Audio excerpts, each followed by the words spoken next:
জনাব খলিলুর রহমান যিনি এখন পররাষ্ট্রমন্ত্রী তিনি বলতেছেন যে এটা বিএনপি এবং জামায়াতের সঙ্গে আলোচনা হয়েছে। জামায়াতের নেতা স্পষ্ট বলেছেন জামায়াতের সাথে এইসব বিষয়ে কোনো আলোচনা হয় নাই। বিএনপি নেতা এই ব্যাপারে কোনো রকম কোনো কথা বলে না, কিন্তু বিএনপির পক্ষ থেকে কেন এই চুক্তিটা বাতিল করা হবে না সেটা নিয়ে অলরেডি বলা হয়ে গেছে। তাইলে যেটা parliamentary committee, all party parliamentary committee বা কোনো একটা কমিশন দরকার হলে সেই চুক্তিটা সেটার সম্ভাবনা কই থাকলো? কারণ আমরা তো ধরেই নিলাম, আমরা তো মাইনেই নিলাম যে চুক্তিটা আমাদের জন্য অনেক ভালো এবং এটা ইন্ডিয়ান ন্যারেটিভ যে চুক্তিটা খারাপ না। একটা বিষয় হচ্ছে, দেখেন, বাণিজ্য মন্ত্রী কিন্তু এই ব্যাপারে ইতিমধ্যে বলেছে যে উনার একটা ব্রিফিং দেখলাম যে এখানে যদি এমন কিছু ইস্যু থাকে যেটার ব্যাপারে আমাদের জাতীয় স্বার্থ নষ্ট হচ্ছে, সেখানে অবশ্যই আমরা এটা রিভিজিট করব এবং আমাদের কাউন্টার পার্টের সাথে আমরা এই বিষয় নিয়ে আলোচনা করব। অতএব তর্কটা বন্ধ হয়ে গেছে ব্যাপারটা তা না, কিন্তু প্রশ্ন হচ্ছে যে আমাদের হিস্টোরিক যে পলিটিক্যাল ফেইলিওর আছে, যে দুর্বল সরকার, রাষ্ট্র, অযোগ্য ডিপ্লোম্যাট, এই কাঠামোগত নেগোসিয়েশনে আমাদের যে ফেইলিওর, এটা তো একটা সাকসেসিভ জায়গা। আপনি সাডেনলি সেই জায়গা থেকে এটা আশা করতে পারবেন না যে আমরা একটা ডক্টর মোহাম্মদ ইউনূসের 3 দিন ছিল, তো উনার তো এটা নেয়ার দরকার ছিল না। উনি তো আর পলিটিক্স করবেন না, উনি আর পরে থাকবেন না। যদি পার্টিগুলোকে জানায় থাকে তাহলে সমস্যা কোথায়? বিষয় হলো যে পার্টিগুলোকে জানায় নাই তো, জামাত ইসলামী বলছে তাকে জানানো হয় না। না, বিএনপি তো এই ব্যাপারে এখন পর্যন্ত কিছু বলে নাই, বিএনপি কে জানাই যদি শুধু করে সেটা আরো আপত্তিকর। তার মানে সরকারে আসার আগে সরকারের সাথে ইউনূস সাহেবের একটা ডিল ছিল না। এই ব্যাপারে তো আপনি অনেক আলোচনা করতে পারবেন যে বিএনপির সাথে লন্ডন মিটিং আগে ডিল হয়েছে কিনা। বিরোধী দল এই ব্যাপারগুলোতে বারবার জামায়াতের সাথে আলোচনা না করে শুধু বিএনপির সাথে আলোচনা করলাম যে 3 দিন পরে আমি একটা সই স্বাক্ষর করতে চাচ্ছি, এটা আপনারা ভালো কিনা বলেন। তো আপনি মানে এটার জন্য ডক্টর ইউনূস সরকারকে দায় দিবেন না? না, দায়ের থেকে বড় জিনিস হচ্ছে যে যদি মানে এটা কিন্তু সাকসেসিভলি বিভিন্ন দেশে এই প্র্যাকটিসটা আছে। আপনি দেখবেন প্রেসিডেন্ট ইলেক্ট যখন হয়ে যায়, আমি একটা উদাহরণ দেখি নাই 3 দিন পরে সরকার পরিবর্তন হবে আর এই সাকসেসিভ এরকম চুক্তি করতে একটা উদাহরণ নাই। সিরিয়াসলি আমি 3 দিন পরের বিষয় না, সিরিয়াসলি আমি 3 দিন পরের বিষয় না খালিদ ভাই। জি খালিদ ভাই, এটা 3 দিন পরের বিষয় না, এটা একটা চলমান প্রসেস ছিল। আমি এদেরকেও জিজ্ঞেস করছি, ওদেরকেও সময় দিয়ে নেগোসিয়েশন হয়েছে। হ্যাঁ, ওটা কোনো টাইম বাউন্ড ছিল না যে 9 তারিখে এটা স্বাক্ষর করতে হবে, কোনো টাইম বাউন্ড ছিল না এটাতে। না, সেটা ঠিক আছে, বাট বলতেছি আর আলোচনাটা তো আপনার চলমান ছিল, এমনটা না যে এটা মানে ওই আগের দিন করে পরের দিন 24 ঘন্টার ভিতরে করে ফেলেছে, ব্যাপারটা তা না। এখন এই ব্যাপারে যেহেতু যারা এটার সাথে ইনভলভ ছিলেন তারা এখন বর্তমান সরকারের অংশ, তারা সিম্পলি জনগণের কাছে একটা অ্যাকাউন্টেবল ট্রান্সপারেন্ট পজিশন বললেই হয়। ওকে, যে এটা কি হয়েছে, আমার মনে হয় এটা আমরা আশা করতে পারি যে আপনি একটা অ্যাকাউন্টেবল ট্রান্সপারেন্ট পজিশন নেন। দুইজনে যে আলাপ শুনলাম, আমার মনে হচ্ছে এটা একটা ইন্ডিয়ান লাভবান হবে, এটা একটা মানে এটা একটা মিথ্যাচার কমপ্লিটলি। আমি আমার একটা পণ্য কিনবো, যেখান থেকে আমি সস্তা পাবো সেখানেই যাব। বাংলাদেশ থেকে ক্যারিং চার্জ কম, ইন্ডিয়া থেকে কেনা, ইন্ডিয়া আমাদের খুব প্রয়োজনে তাড়াতাড়ি আমি আনতে পারি। সো এখানে ইন্ডিয়া না, কিন্তু জনাব আনিস ভাই আমি একটা কথা বলতে বাধ্য, আমরা কিন্তু গত আওয়ামী লীগ সরকারের সময় 15 বছরে এমন অনেক সিদ্ধান্ত নিতে দেখেছি যেটা আসলে আমাদের সুবিধার জন্য না, যেটা ইন্ডিয়ার সুবিধার জন্য বেশি হয়েছে হতে পারে। কিন্তু আমি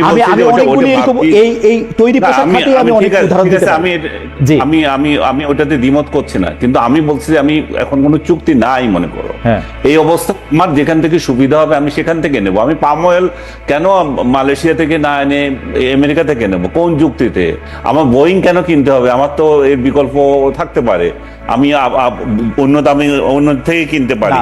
ইন্ডিয়ার প্রসঙ্গটা আসতেছে আনিস ভাই, ইন্ডিয়ার প্রসঙ্গটা আসতেছে যে আমাদের অভিজ্ঞতা বলে যে ইন্ডিয়া আমাদের সাথে এরকম অনেক বাণিজ্য চুক্তি করেছে। আচ্ছা, ইন্ডিয়া প্রসঙ্গ গেল, এখন আমি বলছি আরেকটা কথা কি যে আলাপ এটা একটা বলছে এটা একটা চলমান প্রক্রিয়া। উনি 3 দিনের আগে এই জন্য কেন, কিসের চলমান প্রক্রিয়া? উনি কি নির্বাচিত সরকার? 2 দিন পরে একটা নির্বাচিত সরকার আসতেছে, সেটা তো তার বিষয়। আর উনি যদি একটা নির্বাচিত সরকার থাকতেন তাহলে সেটা একটা বিষয় ছিল। কিন্তু আনিস ভাই আপনি আরেকটা নির্বাচিত সরকারকে ক্ষমতা দিয়ে যাচ্ছেন, তাহলে আর কেন 3 দিন আগে এটা করার গরজ পড়ে গেল? আরেকটা বিষয় আমি এখানে আমি একটা শেষ করে দিচ্ছি। আরো একটা বিষয়, জি আমি একটা সিচুয়েশনের কথা বলছেন যে 2টা রাজনৈতিক দলের সাথে কথা বলেছে। 2টা রাজনৈতিক দল কি দেশ চালায়? এখানে অন্য কেউ নাই? না আনিস ভাই, 2টা রাজনৈতিক দলের সাথে কেন কথা বলতে? আরো রাজনৈতিক দল আছে তো। আনিস ভাই, উনারা যদি মনে করেন যে বিএনপি বা যত বাস্তবতাতেই হোক বিএনপি বা জামাত দুইজনের একজনই তো সরকার গঠন করার কথা। উনারা যদি একটা চলমান প্রক্রিয়ার মধ্যে দুটি রাজনৈতিক দলের সাথে কথা বলে থাকে, what else they could do? একটা টেবিলে তারা বসে আছে এবং তারা জানে না।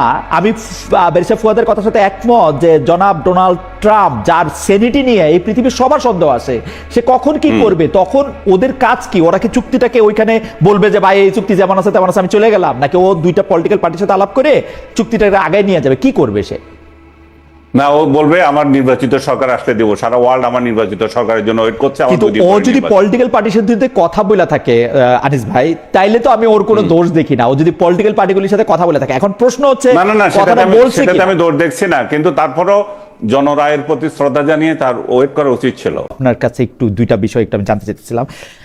এক নাম্বার কথা, আপনি বলতেছেন যে যে বক্তব্য গণমাধ্যমে আসছে তা ইন্ডিয়ান নেরেটিভ। আমি বিনয়ের সাথে এই আপনার এই বক্তব্যের সাথে দ্বিমত পোষণ করি।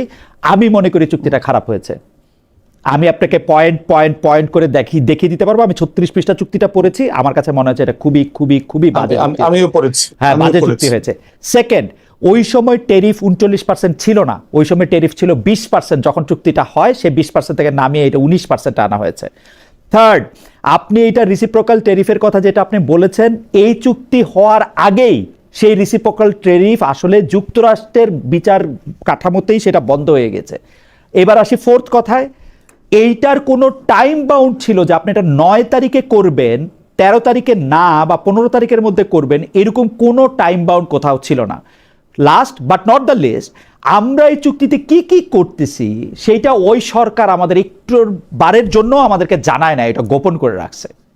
আপনি এটাকে ইন্ডিয়ান নেরেটিভ বলতে পারেন, ইন্ডিয়া ক্ষতিগ্রস্ত হতে পারে। আপনি আমাদের জেনারেশনের চেয়ে বয়সে ছোট, কিন্তু বুদ্ধিতে, উচ্চতায়, ওজনে সবকিছুতে বড়। আমি আপনাকে সিম্পল ম্যাথটা করতে বলবো যে এটাতে লাভ আমেরিকার হচ্ছে নাকি ইন্ডিয়ার কম হচ্ছে নাকি বাংলাদেশের হচ্ছে। আপনি প্লিজ অঙ্কটা করবেন আরেকটা সময়। আপনি এটা প্রথম কথা হচ্ছে, আমি তো এটা শেষ করি নাই আমার আর্গুমেন্টের জায়গাটা।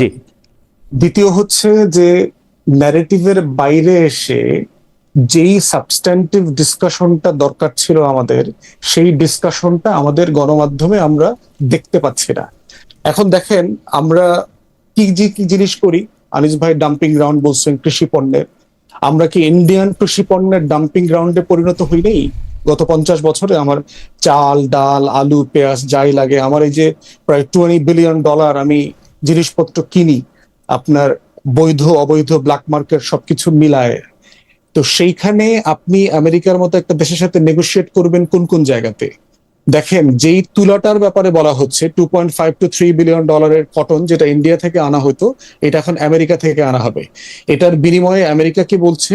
সে হচ্ছে এই কটনটা ব্যবহার করে যেই পণ্য তৈরি করা হবে, বাংলাদেশে ম্যানুফ্যাকচার করা হবে, সেটা ডিউটি ফ্রি অ্যাক্সেস পাবে আমেরিকার মার্কেটে। এখন এইরকম প্রত্যেকটা জায়গাতে গিয়ে আমি খুবই দুঃখিত যে আমার আপনার মতো আপনি ডিউটি ফ্রি অ্যাক্সেসের কথা বলতেছেন। আপনি কি ওই তুলাটার জন্য, প্রথম কথা, বাংলাদেশ তুলার জন্য ইন্ডিয়া থেকে তুলা, কিন্তু বাংলাদেশের তুলার বেশিরভাগ বাজার ছিল হচ্ছে পাকিস্তান, আজারবাইজান, মধ্য এশিয়ার দেশগুলি এবং তুরস্ক থেকে শুরু করে তুর্কমেনিস্তান পর্যন্ত অনেক জায়গা থেকে বাংলাদেশ তুলা এটা করতো। এইটার চীন থেকে তুলা গেছে। আমি বলি আপনার লিড টাইম এখানে অনেক গুরুত্বপূর্ণ। ভিয়েতনাম থেকে আমাদের আপনি কখন তুলা আনবেন, আনতে কত সময় লাগবে, যাইতে কত সময় লাগবে, আপনি খালাস করতে কত সময় লাগবে, এই লিড টাইম ভেরি ইম্পর্টেন্ট। এবং সেইটার আসা যাওয়ার খরচ এবং সেইটার টেরিফ প্লিজ একটু গুণ করে দেখবেন। আপনি আমার কথা শোনার দরকার নেই, আপনি বিজিএমইতে যারা এই তুলা আইনা ফেব্রিক বানায়া কাপড় বানায় তাদের সাথে আপনি একটু কথা বলবেন। আমি এই যে এক এক করে আসতেছে, আপনারা ইন্টারফেয়ার করতে হবে না, আমি শেষ করে ফেললে। আর্ট পয়েন্ট হচ্ছে, ইতিমধ্যে আমি এই ব্যাপারে বলেছি যে একটা পার্লামেন্টারি কমিটি করে দেওয়া দরকার, ক্রস পার্টি। বাংলাদেশের যে কোনো চুক্তির ব্যাপারে আমরা এর আগে আওয়ামী লীগের সময় দাবি করেছি না যে ইন্ডিয়ার সাথে করা ট্রান্সশিপমেন্ট, আদানির এগ্রিমেন্ট গুলো পাবলিক করা হোক, রিভিজিট করা হোক। আমরাও বলেছি যে এই চুক্তিটা রিভিজিট করার অপশন তো ওখানে আছে।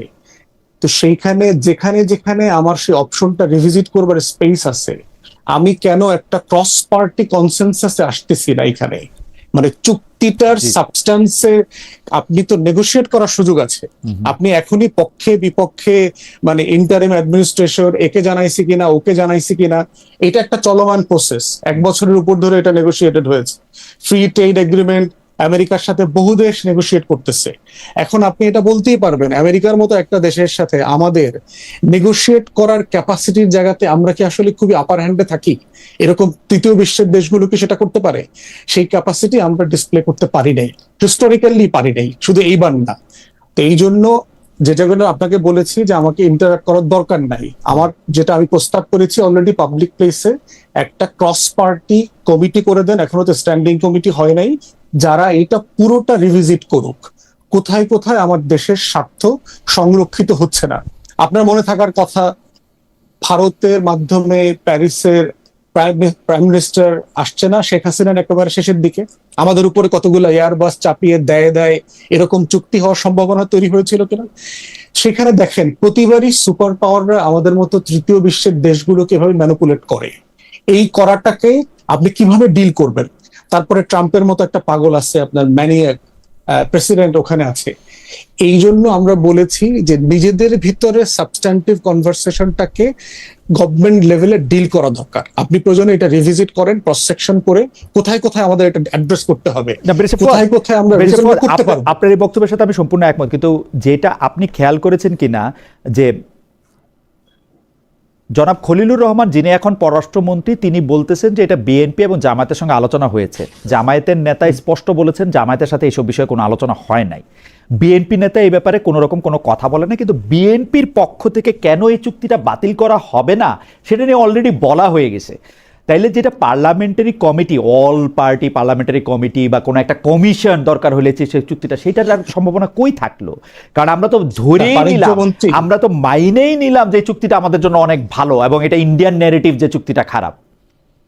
না, একটা বিষয় হচ্ছে দেখেন বাণিজ্য মন্ত্রী কিন্তু এই ব্যাপারে ইতিমধ্যে বলেছে যে উনি একটা ব্রিফিং দেখলাম যে এখানে যদি এমন কিছু ইস্যু থাকে যেটার ব্যাপারে আমাদের জাতীয় স্বার্থ নষ্ট হচ্ছে, সেখানে অবশ্যই আমরা এটা রিভিজিট করব এবং আমাদের কাউন্টার পার্টের সাথে আমরা এই বিষয় নিয়ে আলোচনা করব। অতএব তর্কটা বন্ধ হয়ে গেছে ব্যাপারটা তা না, কিন্তু প্রশ্ন হচ্ছে যে আমাদের হিস্টোরিক যে পলিটিক্যাল ফেইলিওর আছে, যে দুর্বল সরকার, রাষ্ট্র, অযোগ্য ডিপ্লোম্যাট, এই কাঠামোগত নেগোসিয়েশনে আমাদের যে ফেইলিওর, এটা তো একটা সাকসেসিভ জায়গা। আপনি সাডেনলি সেই জায়গা থেকে এটা আশা করতে পারবেন না যে আমরা একটা ডক্টর মোহাম্মদ ইউনূসের 3 দিন ছিল, তো উনার তো এটা নেয়ার দরকার ছিল না। উনি তো আর পলিটিক্স করবেন না, উনি আর পরে থাকবেন না। যদি পার্টিগুলোকে জানায় থাকে তাহলে সমস্যা কোথায়? বিষয় হলো যে পার্টিগুলোকে জানায় নাই তো, জামাত ইসলামী বলছে যে তাকে জানানো হয় নাই। না, বিএনপি তো এই ব্যাপারে এখন পর্যন্ত কিছু বলে নাই, তাকে জানাই নাই।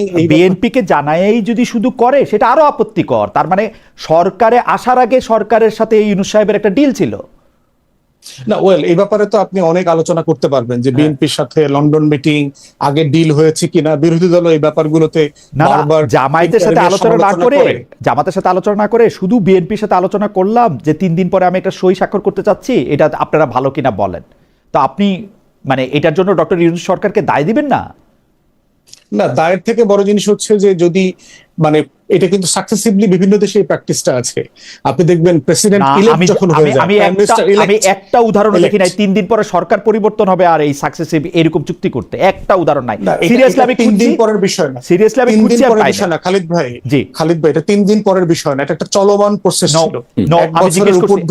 আমি এদেরকেও জিজ্ঞেস করছি, ওদেরকেও জিজ্ঞেস করছি, সময় দিয়ে নেগোসিয়েশন হয়েছে। হ্যাঁ, ওটা কোনো টাইম বাউন্ড ছিল না যে 9 তারিখে এটা স্বাক্ষর করতে হবে, কোনো টাইম বাউন্ড ছিল না এটাতে। না, সেটা ঠিক আছে, বাট বলতেছি আর আলোচনাটা তো আপনার চলমান ছিল, এমনটা না যে এটা মানে ওই আগের দিন করে পরের দিন 24 ঘন্টার ভিতরে করে ফেলেছে, ব্যাপারটা তা না। এখন এই ব্যাপারে যেহেতু যারা এটার সাথে ইনভলভ ছিলেন তারা এখন বর্তমান সরকারের অংশ, তারা সিম্পলি জনগণের কাছে একটা অ্যাকাউন্টেবল ট্রান্সপারেন্ট পজিশন বললেই হয় যে এটা কি হয়েছে। আমার মনে হয় এটা আমরা আশা করতে পারি যে আপনি একটা অ্যাকাউন্টেবল ট্রান্সপারেন্ট পজিশন নেন, সেটা আমাদের আশা। কিন্তু এবার আমি দ্বিতীয় প্রসঙ্গে যাই। দ্বিতীয় প্রসঙ্গের মধ্যে থেকেও আমরা আসলে আপনাদের খালেদ আমি এই প্রসঙ্গে একটু বলতে চাই। আনিস ভাই খুব সংক্ষেপে যদি বলেন, আমাদের অনেকগুলি প্রশ্ন, দুইজনে যে আলাপ শুনলাম, আমার মনে হচ্ছে এটা একটা ইন্ডিয়ান লাভবান হবে, এটা একটা মানে এটা এটা একটা মিথ্যাচার কমপ্লিটলি। আমি আমার একটা পণ্য কিনবো, যেখান থেকে আমি সস্তা পাবো সেখানেই যাব। বাংলাদেশ থেকে ক্যারিং চার্জ কম, ইন্ডিয়া থেকে কেনা, ইন্ডিয়া আমাদের খুব প্রয়োজনে তাড়াতাড়ি আমি আনতে পারি। সো এখানে ইন্ডিয়া না রাষ্ট্র কোথা থেকে সেটাই জানি না, কিন্তু জনাব আনিস ভাই, আমি একটা কথা বলতে বাধ্য। আমরা কিন্তু গত আওয়ামী লীগ সরকারের সময় 15 বছরে এমন অনেক সিদ্ধান্ত নিতে দেখেছি যেটা আসলে আমাদের সুবিধার জন্য না, যেটা ইন্ডিয়ার সুবিধার জন্য বেশি হয়েছে। হতে পারে, কিন্তু আমি বলছি যে ওটা অনেকগুলি এরকম ভাবছি। এই তৈরি পোশাক খাতে আমি অনেক উদাহরণ দিতে পারি। জি। আমি ওটাতে দ্বিমত করছি না, কিন্তু আমি বলছি যে আমি এখন কোনো চুক্তি নাই মনে করো। হ্যাঁ। এই অবস্থা আমার যেখান থেকে সুবিধা হবে আমি সেখান থেকে নেব। আমি পাম অয়েল কেন মালয়েশিয়া থেকে না এনে আমেরিকা থেকে নেব? কোন যুক্তিতে? আমার বোয়িং কেন কিনতে হবে? আমার তো এর বিকল্প থাকতে পারে, আমি অন্য থেকে কিনতে পারি। ইন্ডিয়ার প্রসঙ্গটা আসতেছে আনিস ভাই, ইন্ডিয়ার প্রসঙ্গটা আসতেছে যে আমাদের অভিজ্ঞতা বলে যে ইন্ডিয়া আমাদের সাথে এরকম অনেক বাণিজ্য চুক্তি করেছে। আচ্ছা, ইন্ডিয়া প্রসঙ্গ গেল, এখন আমি বলছি আরেকটা কথা হচ্ছে যে আলাপ এটা একটা বলছে, এটা একটা চলমান প্রক্রিয়া। উনি 3 দিনের আগে এই জন্য কেন, কিসের চলমান প্রক্রিয়া? উনি কি নির্বাচিত সরকার? 2 দিন পরে একটা নির্বাচিত সরকার আসতেছে, সেটা তো তার বিষয়। আর উনি যদি একটা নির্বাচিত সরকার থাকতেন তাহলে সেটা একটা বিষয় ছিল। কিন্তু আনিস ভাই, উনি কি আরেকটা নির্বাচিত সরকারকে ক্ষমতা দিয়ে যাচ্ছেন? তাহলে তার কেন 3 দিন আগে এটা করার গরজ পড়ে গেল? আরেকটা বিষয় আমি এখানে আমি একটা শেষ করে দিচ্ছি। আরো একটা বিষয়, জি, আমি একটা সিচুয়েশনের কথা বলছেন যে 2টা রাজনৈতিক দলের সাথে কথা বলেছে। 2টা রাজনৈতিক দল কি দেশ চালায়? এখানে অন্য কেউ নাই? না না আনিস ভাই, 2টা রাজনৈতিক দলের সাথে কেন কথা বলতে? আরো তো রাজনৈতিক দল আছে তো। আনিস ভাই, উনারা যদি মনে করেন যে বিএনপি বা যত বাস্তবতাতেই হোক, বিএনপি বা জামায়াত দুইজনের একজনই তো সরকার গঠন করার কথা, উনারা যদি একটা চলমান প্রক্রিয়ার মধ্যে 2টি রাজনৈতিক দলের সাথে কথা বলে থাকে, what else they could do? একটা টেবিলে তারা বসে আছে এবং তারা জানে না। আমি ব্যারিস্টার ফুয়াদের কথার সাথে একমত যে জনাব ডোনাল্ড ট্রাম্প, যার সেনেটি নিয়ে এই পৃথিবীর সবার সন্দেহ আছে, সে কখন কি করবে, তখন ওদের কাজ কি? ওরা কি চুক্তিটাকে ওইখানে বলবে যে ভাই এই চুক্তি যেমন আছে তেমন আছে, আমি চলে গেলাম, নাকি ও 2টা পলিটিক্যাল পার্টির সাথে আলাপ করে চুক্তিটাকে আগায় নিয়ে যাবে? কি করবে সে? না, ও বলবে আমার নির্বাচিত সরকার আসলে দেবো, সারা ওয়ার্ল্ড আমার নির্বাচিত সরকারের জন্য ওয়েট করছে। কিন্তু ও যদি পলিটিক্যাল পার্টির সাথে কথা বলে থাকে আনিস ভাই, তাইলে তো আমি ওর কোনো দোষ দেখি না। ও যদি পলিটিক্যাল পার্টিগুলির সাথে কথা বলে থাকে, এখন প্রশ্ন হচ্ছে না সেটাতে আমি দোষ দেখছি না, কিন্তু তারপরও জনরায়ের প্রতি শ্রদ্ধা জানিয়ে তার ওয়েট করা উচিত ছিল। এইটা আপনার একটা দৃষ্টিভঙ্গি, আমিও আপনার দৃষ্টিভঙ্গির সাথে একমত, কিন্তু প্রশ্নটা থাকবেই। আমার কাছে মনে হয় barrister Fuad is a valid point যে ও এইটার মধ্যে থেকে এটা বাইর করে এটা যাইতো কিনা। হাওয়েভার, আমি কি এখন নেক্সট প্রসঙ্গে যাই আনিস ভাই? আচ্ছা, আমার নেক্সট প্রসঙ্গটার মধ্যে থেকে আপনার অনুমতি নিয়ে আমি এটা ব্যারিস্টার ফুয়াদকে দিয়ে শুরু করি, আপনি এইটার পরে এটা আপনি বললেন। ব্যারিস্টার ফুয়াদ, ঢাকা ভার্সিটিতে একটা ফটোকার্ডকে কেন্দ্র করে 2 জন ডাকসু সদস্যকে আমরা মানে আমি এই শব্দগুলি বলতে চাই না, কিন্তু আসলে মার খেতেই দেখছি সোজা হিসাব। আমি ভিডিওতে দেখছি যে ওরা এই বিষয়টা আপনি সমর্থন করেন কিনা? এই প্রসঙ্গটা আসতেছে হচ্ছে এরকম যে এর আগেও, মানে আমি যখনই এটা নিয়ে কথা বলতে যাই তখনও বলে এর আগে তো হয়েছে, তখন কিছু বলো না কেন? আনিস ভাই এখানে বসে আছে, যিনি একরকম এটার শিকার ডিজিটাল বা অনলাইনে, উনি উনার মতো করে বলবেন। আপনার কাছ থেকে আমি একটু জানতে চাই যে এই বিষয়টাকে আপনি কিভাবে দেখেন ব্যারিস্টার ফুয়াদ? আমরা আনিস ভাইকে একবারে শুনবো। একটা বিষয় হলো যে এই ধরনের ঘটনা তো বাংলাদেশে এই প্রথমবার হয় নাই। এইটা বহু বছর থেকে, দশকের পর দশক থেকে আপনার আমার রাষ্ট্রীয় বিচারহীনতার যে কালচার গড়ে উঠেছে, কোনো বিষয় কি সিরিয়াসলি না নেওয়া, কোনো অন্যায় কি ফৌজদারি আকারে সিরিয়াসলি না নেওয়া, এবং না নিতে নিতে যেটা হয়েছে যে সমাজের ভিতরে রাষ্ট্রীয় প্রতিষ্ঠানের উপরে যে আস্থার জায়গা থাকার কথা ছিল সেইটা কমপ্লিটলি ব্রেকডাউন করেছে। এবং এই ব্রেকডাউনের জায়গা থেকেই কিন্তু আপনার মানুষের আইন হাতে তুলে নেওয়া, নগদ বিচার করা, ইমিডিয়েটলি রেজাল্ট ওরিয়েন্টেড জায়গায় চলে যাওয়া, রেভেঞ্জে চলে যাওয়া, প্রতিশোধে চলে যাওয়া, সেই কাজগুলো চলছে। এর সাথে আবার একটা এলিমেন্ট যোগ হয়েছে, সেটা হচ্ছে আমাদের সহিংস ছাত্র রাজনীতি, যে কেউ কাউকে স্পেস না দেওয়া, পলিটিক্যাল স্যানিটি মেনটেন করার যে জায়গাটা আছে। এবং এটা একটা ধারাবাহিক ঘটনাগুলো ঘটেছে, অনেকগুলো ঘটনা আপনি দেখেছেন গত 1-2 সপ্তাহে। চিটাগং সিটি কলেজের সশস্ত্র মারামারি, এরপরে পাবনা, কুমিল্লা, রাজশাহী, বিভিন্ন জায়গার ফলো আপ যে টেন্স সিচুয়েশন গুলো আমরা দেখেছি। আমি যেটা এর আগে ইতিমধ্যে বলেছি সেটা হচ্ছে আমাদের টোটাল ছাত্র রাজনীতির একটা নতুন বন্দোবস্ত দরকার।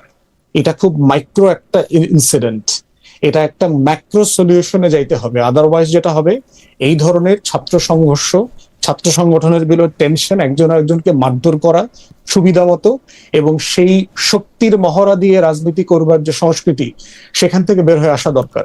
আমি নীতিগতভাবে মনে করি বাংলাদেশের কোনো ক্যাম্পাসে রাজনৈতিক ছাত্র সংগঠন থাকা উচিত না। শিক্ষক সংগঠন, কর্মকর্তা কর্মচারী সংগঠন, বিশ্ববিদ্যালয় লেখাপড়ার জায়গা, এখানে লেখাপড়া হওয়া উচিত সিরিয়াসলি। তাহলে অল্টারনেটিভ প্রশ্ন যেটা আসে সেটা হচ্ছে যে আমাদের শিক্ষার্থীদের আপনার পলিটিক্যাল কনসিয়াসনেস ডেভেলপ করবে কিভাবে? সেটা হচ্ছে দুইটা মাধ্যম আছে, যেটা আমরা যারা লম্বা সময় বাইরে থেকেছি আমরা দেখেছি। সেটা হচ্ছে ছাত্র সংসদের মাধ্যমে, নির্বাচিত ছাত্র সংসদ, এবং দ্বিতীয়ত হচ্ছে টিএসসি কেন্দ্রিক এক্সট্রা কারিকুলাম যে অ্যাক্টিভিটিস গুলো থাকে সেগুলোর মধ্য দিয়ে এই পলিটিক্যাল কনসিয়াসনেস ডেভেলপ করে।